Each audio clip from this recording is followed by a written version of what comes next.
SMU's playing games. Yes, those teams are also have a chance to strap on the cleats and shoulder pads.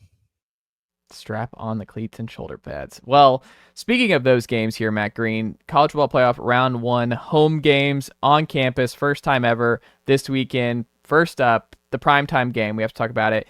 Tennessee, Ohio State, 7.5-point home favorites are the Ohio State Buckeyes, sir. What say you about this game?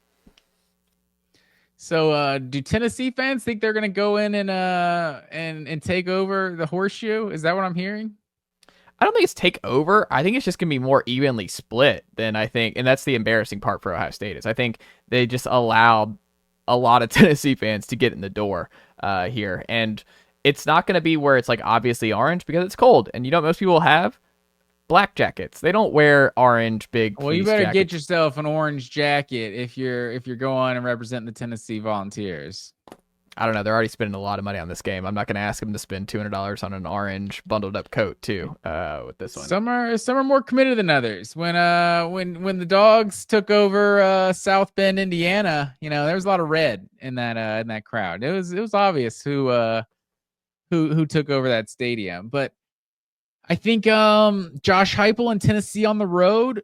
I think there's reason for concern there. I think he had scored 25 points against Oklahoma. That was probably the best road performance. I guess you'd say Vanderbilt is the best road performance, but are we counting Vanderbilt as a road? I mean, Alabama went into that building and lost. Yeah, but they didn't lose because of the atmosphere, right? Like it was. Tennessee actually did take over that stadium. That game, yeah, exactly. Still like 75% Tennessee fans. I'm sure it was. So it's like it's not even really going into a hostile environment or anything. So from that perspective, I Oklahoma is the one win I kind of count on the road this year. So they scored 30 points twice against SEC play.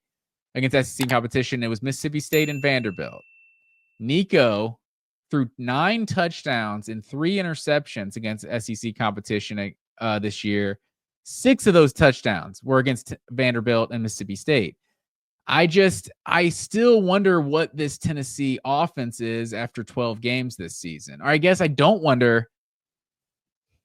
I think Nico's the only reason I wonder. And I think that's the only reason anybody wonders because I think they're very obvious who they are this year, right? But the fact that they have this 5-star quarterback that kind of flashes at times, it leaves everybody thinking, oh, at any point, everything's going to click and this is going to be like the most dangerous team in college football, right?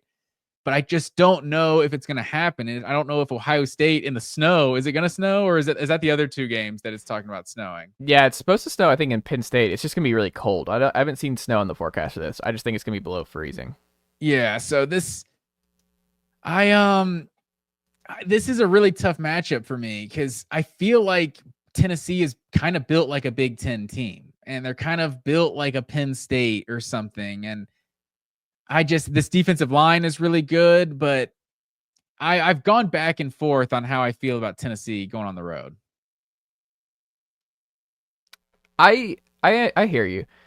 I think one of the things, I mean, there's a lot of stuff I've gone back and forth on, and in particular about this particular game. And one of the things that's interesting, BCF Toys, that it's a good analytic model site that I frequent for college football stats. And out of all the 4 games this weekend, the highest probably like the projection that it's most strong in outcome with is Ohio State beating Tennessee. It's like 85% or something on their model. A lot of them are in the 60s and close. And Tennessee is the highest. I think Texas is second with 82% or something. But the model really doesn't see Tennessee winning this game. And I think it was like the spread of like Ohio State covering by at least a touchdown. So the data doesn't like Tennessee in this matchup. The Vols are only averaging 20.5 points versus ranked teams. I don't think that will be enough to win this game on the road. As embarrassing as the loss was for Ohio State against Michigan, the defense still gave up less than 20 points in that game. The defense did its job. Ohio State's defense has been elite all season long. The offense has just kind of sputtered at times, and that's just kind of been more of the issue for Ohio State. It's not been the defense. Jim Knowles and company, it's legit. So I think This is going to be a low scoring game. I think Tennessee's going to have to make some plays. Like they're not going to be able to do the Oklahoma model and get away. Like that was a very, very unique situation that Tennessee was able to escape with a victory. I kind of wrote extensively about this today in terms of how why the Arkansas and Georgia losses for Tennessee on the road were similar in some ways and different in others. One of them that I think is interesting is that look, both games Tennessee only came away with 2 sacks total between the two losses, but one of the differences was kind of wild where Tennessee had 87 tackles against Arkansas and they had like 57 or something against Georgia, where they were on the field so much more. Like the defense had 87 tackles in that game against Arkansas. Will Brooks, Keenan Peely, and Aaron Carter had like 30 something combined. I think it was actually 37 tackles in the Georgia game. That's what it was. It was 37, and they had just the three of them combined for as many tackles as Tennessee had altogether against Georgia almost. So very different game in terms of like I think Tennessee had a lot more success moving the football on Georgia, but in both games, Tennessee's defensive line could not get off the field enough and put Taylon Green and Carson Beck on their back and make them really uncomfortable to the point where they're getting third downs stops and getting them off the field. And they were chunk playing them to death. They think to me, for Ohio State to win this game, I think Will Howard has to be better than Nico Yamaliava. I think he also has to play like a really good quarterback. Like I don't think you can beat Tennessee averaging like 6 yards attempt in this weather. I think he's going to have to be in the 10 plus yards per attempt window. I mean, Taylon Green was at 10 yards per attempt. Carson Beck, obviously, right around there more against Tennessee. Like, he's going to have to be accurate, and he's going to have to challenge Tennessee over the middle of the field. Like, he is going to have to do the stuff that Arkansas and Georgia did really well against this Tennessee defense. And I think Tennessee, I'm sure Rodney Gardner has been all over Tennessee's defensive line about like what happened against Georgia, and it can't happen again because like there's blood in the water with this Ohio State offensive line. Like they're on their backup center now. They're on their third string tackle on one side. Like this is a beat up offensive line for Ohio State. Tennessee and James Pierce need to have big games. Like Tennessee's defensive line should win the line of scrimmage. I don't think Ohio State's going to be able to run on Tennessee. And I think that's when Ohio State runs into problems, is when Judkins and Henderson are not able to take a lot of pressure off Will Howard. I think things get really hard. I think things get really tight. And it's kind of funny, but I think Ohio State's more of a finesse team than Tennessee. So this weather, to me, actually is better for Tennessee and their style because they're more of a smash mouth team. They're going to run the football down your throat with Dylan Sampson. They're going to play smash mouth defense where they're not going to give up any big plays. They're going to make you chunk play them to death over the middle of the field. Can you do that in these conditions? Is Will Howard good enough to dice Tennessee up in that way? I don't know. Like I think that's an unknown to me, and why Tennessee is going to be in this game is there's all the pressure in the world on Ohio State here. Like Tennessee's coming in, they're on the road. Hey, we'll see what happens here. Got kind of a crappy draw, but I think it's a good matchup. I think the weather actually helps Tennessee in this game. To me, the biggest thing is Dante Thornton has to have a big play. In the Arkansas game, he had a 40-yard reception. It was on the last play, the last drive of the game for Tennessee, and it was the only big play from any Tennessee receiver in that game. And he doesn't go for 6. And that drive ended with Nico getting a turnover on downs, and Tennessee loses. Oklahoma, he had a big crosser for a touchdown. He obviously had big plays against Florida and Alabama. Obviously, 2 gigantic catches and scores for Tennessee to get back in the game against Vanderbilt after that horrible start. I don't see how Tennessee escapes this win without Dante Thornton having at least one big touchdown reception. If we're here in the fourth quarter and Miles Kitselman is leading Tennessee with receiving yards or yards per attempt, Tennessee's not winning this football game. As good as Dylan Sampson is, and as good as Tennessee is in a lot of areas and why they match up pretty well, it's just like if the explosive plays aren't there on the road, I don't think they can win this game. So for me, if Dante Thornton has one, if Mike Matthews, Squirrel, whoever, it's just got to be a couple. Doesn't mean you have to dice this defense up, but you've got to get 2 or 3, and they have to go for 6, at least one of them. Or I think you're not going to be able to score enough on this Ohio State defense to win the game. Yeah, I think that's fair. And I mean, if you look at, like, I kind of compared Tennessee to Penn State, that feels like the best comp you can find for an Ohio State opponent on the season. They remind me more of a Penn State than like an Oregon or an Indiana or something. Mm-hmm. And if you look at Tennessee's schedule, like this game, it really only compares to one other game on Tennessee's schedule, and that's at Georgia.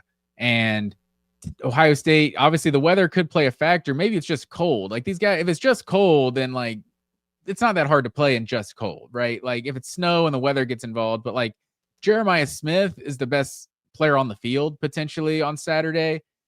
Is it? Shoot, I said Saturday. The game's on Saturday, right? Okay, yeah. Yes. I'm getting confused. There's On only one Saturday, Friday game. yeah, there is the Friday game. Mm-hmm.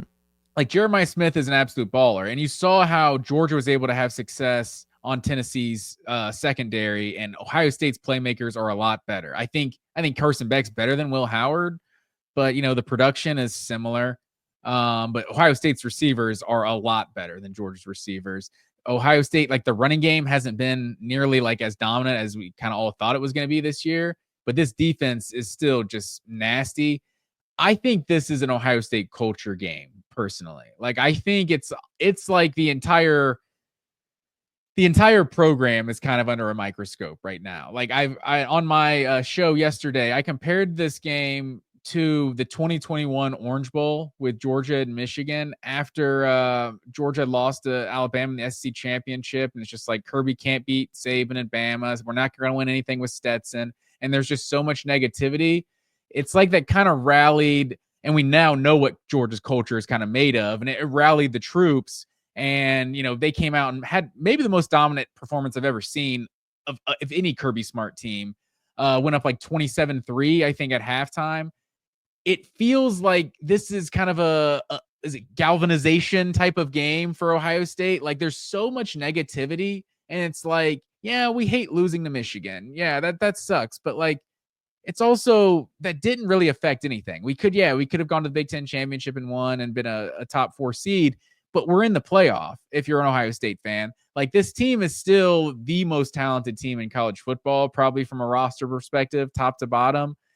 I kind of think Ohio State comes out like and might play their best game of the entire season.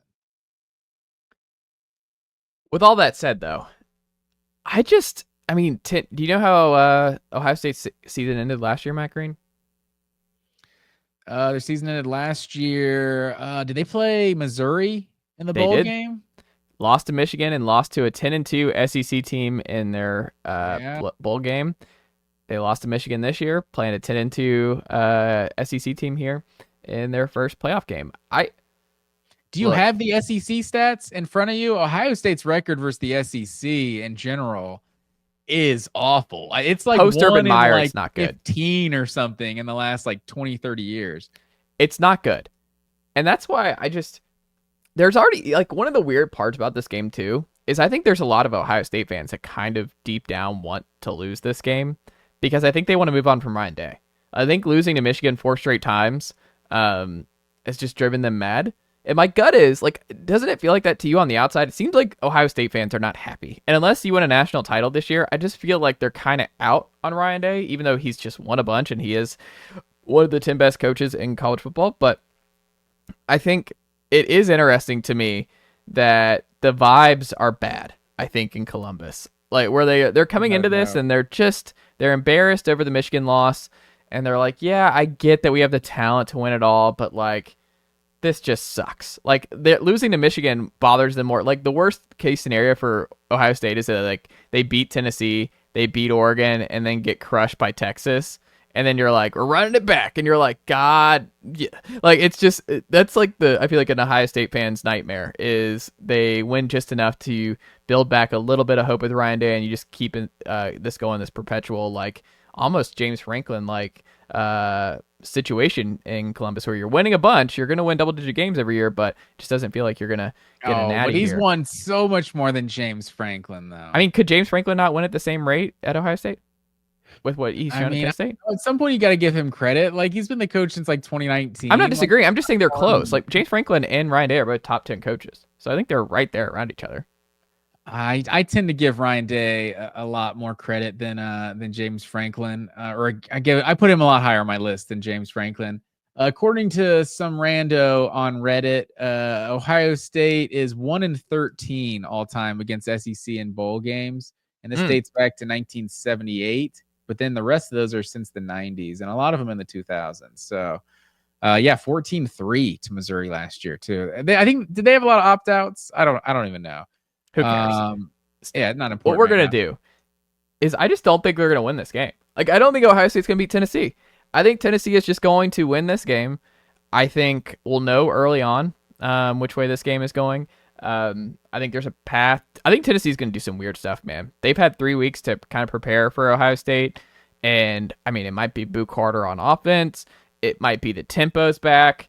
I just think you're going to see a different version of Tennessee that we haven't seen. We haven't seen Heupel get 3 weeks to prepare for one specific opponent like this. They've got rested. Samson feels really good. Nico's played really good football. I just think Tennessee's going to win this game outright, Matt Green. Like, I think they're just going to go into Columbus and win. And give me Tennessee 30, Ohio State 23. I think you had an interesting point there along when you were making your point. I think what you said was we're going to see something we haven't seen from Tennessee. I think that might be what it takes, is seeing something we haven't seen, because what I've seen out of this Tennessee team through 12 games, I just don't see them going on the road and beating Ohio State. And like I said, I think this is a culture game.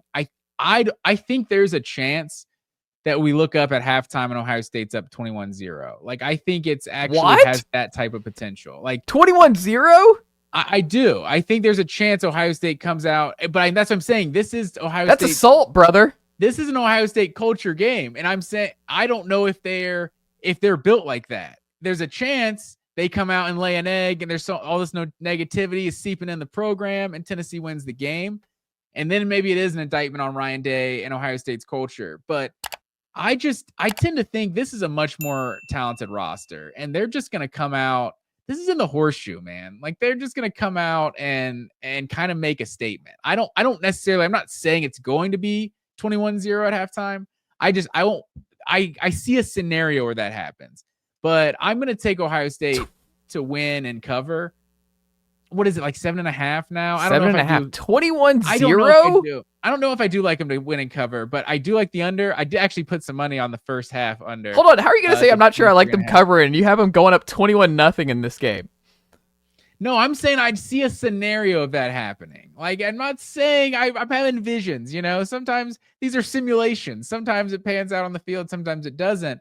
But I think, that'd be terrible. That'd be like Fulte in the Cardinals-Braves game. Do you remember that from a couple years ago? Yeah, dude. I was meeting up with some buddies right after work, and it was like I was in my car, and it was like 5-0. I'm like still on the exit, like leaving work. I'm like, this is ridiculous. I think that's when I got the most pissed. Was it like 5-0? We took off. I remember we had a house party. We took off, and it was like the game's over at the game's legitimately over. Yeah, like, I'm looking over at people. They're like, I'm like, no, it's over. Like, it's already done. Never seen anything like that. But yeah, that's just kind of how I see, because you were kind of like, you were describing the Arkansas game. Like, that's what I think the difference was at Georgia and Arkansas. Like, Tennessee got off to a good start against Georgia. Georgia kind of forcing them field goals and things like that. Arkansas, like, basically dominated the first half versus Tennessee. And what were they up 3-0 or 6-0 or something like that? It was like 3-0. Yeah, like, they did not take advantage on the scoreline. Like, if Tennessee has a first half performance like that, I think that's the scenario where Ohio State actually makes them pay and scores touchdowns. So I think I don't think it's going to be a high scoring game, but I'll maybe they don't cover, because 7.5. I don't know, but I could see at least like a 24-17, maybe 28-14 or something like that. And Ohio State wins this game, but I'm not ruling out the blowout. Oof. Blowout would be brutal, man. I mean, Tennessee doesn't get blown out really though under Heupel. Like, they got blown out, I guess, a little bit at Mizzou last year. I think the Dogs have blown them out a couple times. Not really a blowout though. I'm talking about the final score line. They're not blowouts. 2021 in Knoxville was a blowout. What was the final of that one? Was like 41-14 or something like that. Was it that bad? Yeah, that was the one where James Cook went off. That was like the best game of James Cook. But it was like 17-14 at like the half, wasn't it? No, I think James Cook, he caught that touchdown like in the back corner. I think that made it like 20-3 at the half or something, or 17. 41-17. 41-17. It was 24-10 at the half. 24-10. So that put them up 2 touchdowns. Okay. Yeah, that's what it was. That was a real gut punch, I remember, in that game. But yeah, I mean, they've been blown out, and obviously Ohio State is one of the most talented teams they've played. What, Alabama blew them out last year. They did not blow them out. Tennessee was up 2 scores. They were up 2 scores in the half. It was a close game at the end of the third quarter, but Alabama won by like 28 points or something. That wasn't a blowout. What? No, that was not. That was a runaway. It was a close game for 3 quarters. It was 34-20. They outscored them 27-0 in the second half. And last year, Georgia Tennessee was a blowout too. It definitely was. They had the first play to Sampson and then didn't do anything for like the next 58 minutes of the game, basically. That's fair. But regardless, we're getting off topic. I guess it's just more. I just think Ohio State's just built different than Tennessee. I don't think the weather is going to be a factor. Tennessee, it's like a 4-hour drive. I mean, the weather's going to be a factor. I don't think it's a. I think it's going to be a factor for both teams. Like, I think it's just going to be cold. Yeah, but just cold. Like Tennessee, it's not like they were this Miami. No, they played 30 degrees in Vandy. Vandy was in the 30s. People forget. That's what I'm saying. Yeah. So I don't see it being like any kind of factor. No. And if there's no snow, then it should be fine. But yeah, it's definitely the best headline game of the weekend, the best brand game. Texas, Clemson on Saturday. Matt Green, battle of different shades of orange. What say you about this one, sir?